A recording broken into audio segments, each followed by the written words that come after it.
سر profit بھی ہے لیکن یہ ہے کہ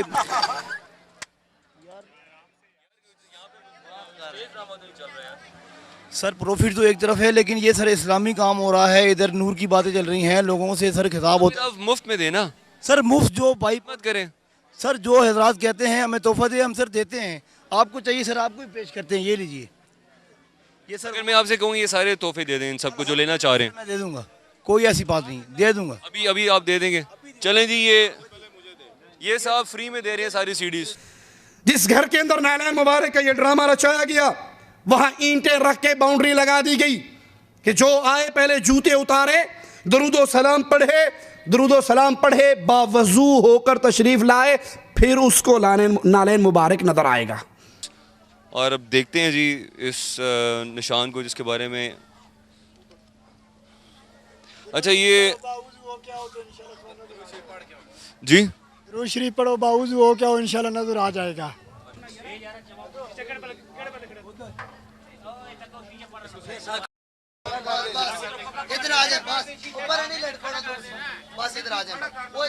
وہ کالے رنگ کی لکیریں دیکھ رہے ہیں, یہ کون سی ہیں؟ یہ کولے سے عورتوں نے نشان لگایا ہے. یہ جی جس کے بارے میں کہا جا رہا ہے نالین مبارک ہے, اور جو کہ مختلف علاقوں سے ہمارے ملک کے افراد آ رہے ہیں, اس کو دیکھ رہے ہیں. سے لو, گھر والوں سے لو بھائی. اچھا آپ ان کے رشتہ دار نہیں ہیں؟ رشتہ دار ضرور ہیں لیکن ڈیوٹی دے رہے ہیں بس. چلو بھائی. حالانکہ امام الانبیاء علیہ السلام نماز پڑھا رہے, آپ نے سلام پھیرا, دوران نماز آپ نے اپنی جوتیاں اتار دی تھی.